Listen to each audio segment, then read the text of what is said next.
Ang handom nga balay.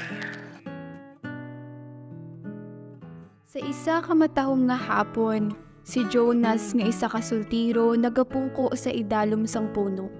Ginadrawing ang iyahandom nga balay. Nagapaminsar siya nga sa ulihi, makapatindog siya sang manami nga puluyan para sa iya pamilya. Natapos ko na gid man na akong drawing ba? Dugay na gid ni nga handom ko nga makapatindog sang balay. Subo nga may ara na ko plano, ipakita ko ini sa akon pamilya, kag tagaan sila sang ideya kung ano ang akong plano. Ari na, matindog na ako kag ipakita sa ila.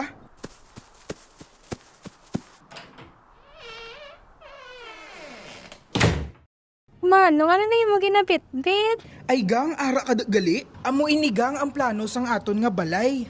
Itudlo guro sa akong pamilya ang konsepto sang geometry ay, para mas maintindihan nila akong drawing. Ay nay, mga utod, dali ka mo di bala kay may itudlo ako sa inyo? Oo, nak. Ano to, how? Plano sang aton nga balay. Maumpisa ako sa points. Ini nga mga points ang nagrepresentar sang specific nga lugar sa balay. Pareho sang tukod, mga haligi, kag mga sulok.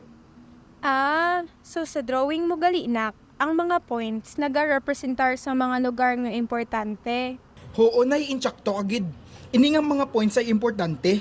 Kay amo ini ang sugod kag tapos ang balay nga nagakonektar sa iban pa nga parte. Tapos na ta sa points. Subong, dili naman kita sa lines. Ang lines nagakonektar sang duwa o mas madamok pa nga points kag wala ini siya sa katapusan. Ari bala kay tudlo ko ang nagakonektar halin sa isa ka tukod padulong sa isa ka haligi. Iniya ang lines, wala ini siya sang katapusan sa realidad.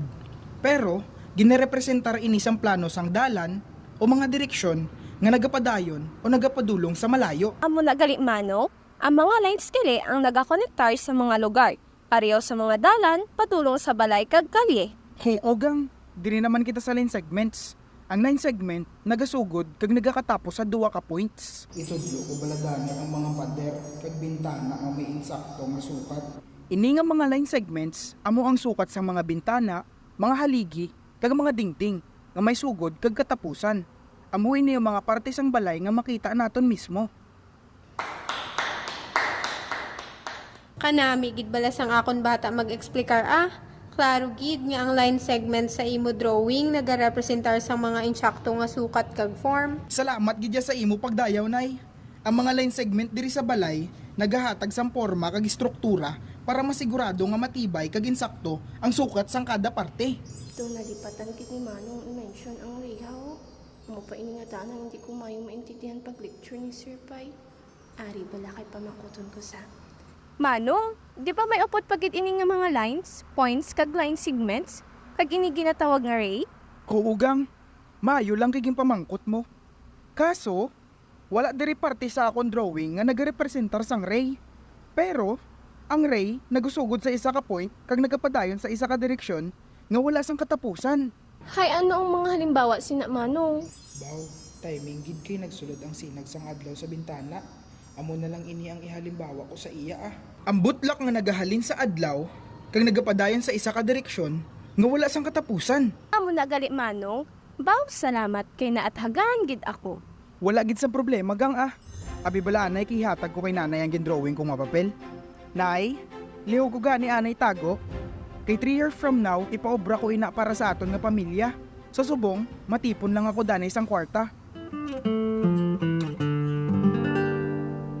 Natapos ang adlaw nga malipayon si Jonas, kay napakita niya sa iya pamilya ang drawing sang iya nga dream house. Ang mga points, lines, kag line segments nagpulig sa iya nga makapurma sang handom nga puloy-an para sa iya pamilya. Ang pagpursigi ni Jonas nagapadayon.